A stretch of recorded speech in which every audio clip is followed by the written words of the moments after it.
බලන්නත් ආසයි නේද මේ පාරවල්? ඕ මේ අපේ රටේ අපේ මිනිස්සේ. ඇත්තටම අපිට කොතනද වැරදුනේ? ඇයි මිනිස්සු පාරට කුණු දාන්නේ? මේක අපේ රටේ තියෙන කාලයක් තිස්සේ පවතින ගැටලුවක්. මේක නිවැරදි කරන්නේ කොහොමද? කොහෙන්ද අපි මේක පටන් ගන්නේ?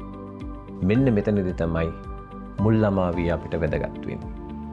මුල් ළමාවියේ ළමයි වැරදි දේ හරි දේ වේගෙන් ඉගෙන ගන්නවා. අපි දරුවන්ට වැරදි දේ පෙන්වුවාම ඔහුන් වැරදි දේවල් ඉගෙන ගන්නවා. හරි දේ පෙන්වුවාම හරි දේ වේගෙන් ඉගෙන ගන්නවා. මොකද මුල් ළමාවියේ තියෙන වැදගත්ම ලක්ෂණය තමයි මොළය තාම වේගෙන් අලුත් දේවල් ඉගෙන ගන්න හැකියාවක් තියෙනවා.